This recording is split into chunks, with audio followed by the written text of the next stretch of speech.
The idea behind the transgender movement as a civil rights movement is the idea that all of their problems would just go away if I would pretend that they were the sex to which they claim membership.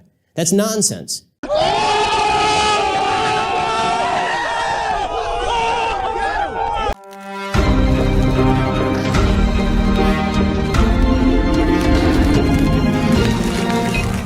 Hey, what's up, everybody? Jazzbro Gonzo here. Another episode of What's Next, your daily dose of facts and common sense.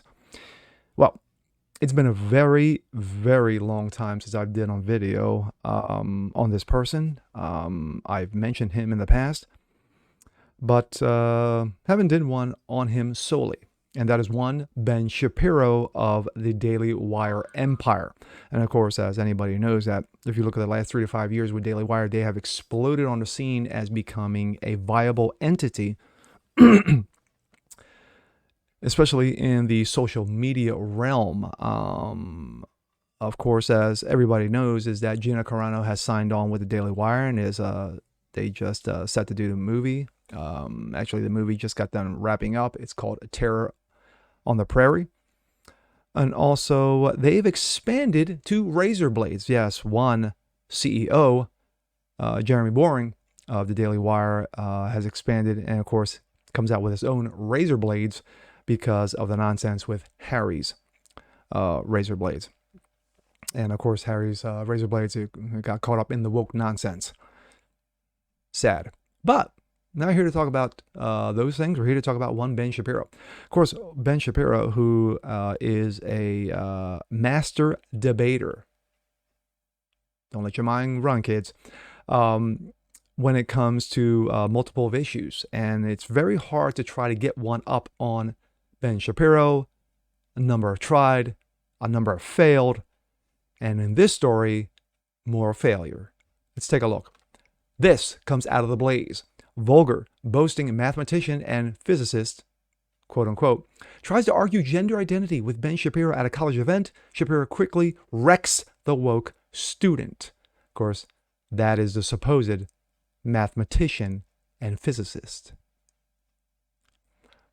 The Daily Wire editor emeritus, Ben Shapiro, and founder, of course, took down a vulgar, boasting student during a question and answer session at the University of North Carolina-Greensboro on Monday. Details. During his speech, men cannot become women. Shapiro concluded the talk by taking questions from the audience. Of course, as he always does, if you oppose him, you're brought to the front of the line. One student in particular, a self-proclaimed mathematician and physicist who introduced himself by boasting he'd, quote, just won the most prestigious award in the country, took Shapiro to task by trying to trip him up over his own presentation. When it was clear he was out of his depth, the unnamed student began hurling profanities and using lewd and lascivious terms about Shapiro and his wife. Wow. Dude went personal. No need. Quote, I'm a mathematician and physicist. Here, a double major. And I also just won a prestigious award in the country to pursue research at any institution I want. Really? The student began, so I think I'm pretty qualified to say that most of what you're saying is based on old data. Like, for example, gender identity disorder. That's a DSM-4, Diagnostic and Statistical Manual of Mental Disorders. Bro, we use DSM-5 now. Okay. Shapiro responded, I literally cited the DSM-5 in this speech, and it's called gender dysphoria. When the student realized that his attempted correction had fallen flat, he added that Shapiro sounded like a bozo bro. Yes, because mathematicians and physicists speak that way. Quote, and you can't get no pee, I'm not going to say, and can't even get your wife wet, bro. Wow. So what's good? The student carried on, smugly smiling at his own jokes. Yikes.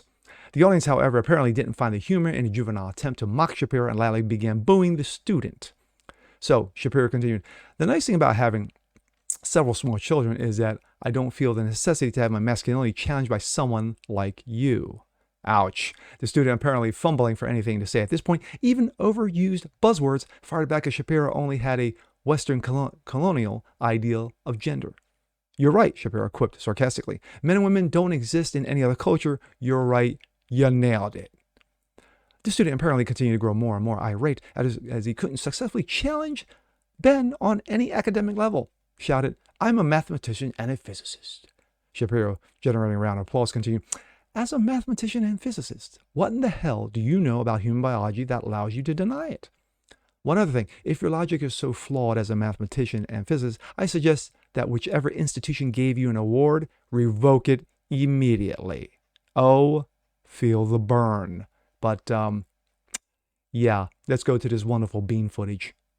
I'm a mathematician and a physicist here, a double major, and I also just won the most prestigious award in the country to pursue research at any institution I want, the National Science Foundation Graduate Research Fellowship.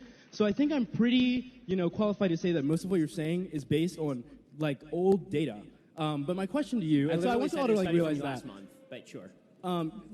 For example, gender identity disorder, that's the DSM-4, bro. We use the DSM-5 now for psychologists to be able to talk. I literally cited the DSM-5 in the speech, and it's called gender dysphoria, which is a term that I use throughout the speech, not gender identity disorder. You sound like a bozo, bro. And you get no pussy, and you can't even make your wife wet, bro, so what's good?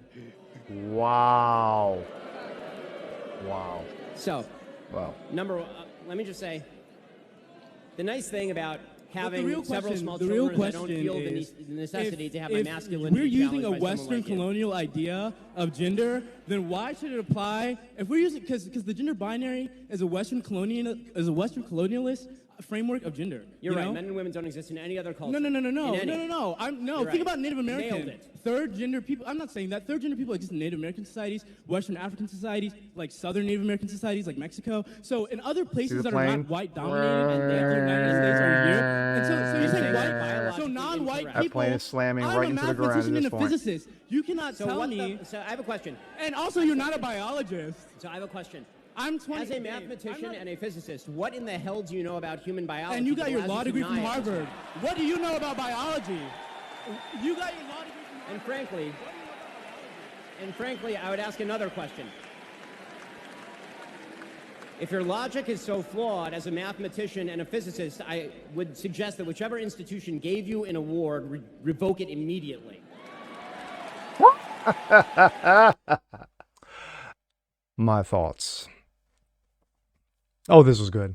It's always nice to watch Ben roast somebody. I'm a mathematician and a physicist, bro. Really, bro? Really? You're an ass clown. You're an ass clown and a fucking joke. You got embarrassed. You got roasted in front of a group of people. And more than likely, you're probably not even a student at the damn school. But it's always good. It's always good when the woke mob steps up, thinks they know shit, gets their asses handed to them, and then watches them walk away with their tails tucked firmly between their legs, of course, as they tuck their penises because of, gender identity. Gotta love it. And talk about Ben. I tip my hat to you, sir. Again, you come up with a fresh roast. And with that being said, I'm Jazz Brasconzo. This is What's Next. Want to see more just like this? Please leave a comment below. Like it, share it, subscribe to it. And we'll catch you guys again next time. Peace.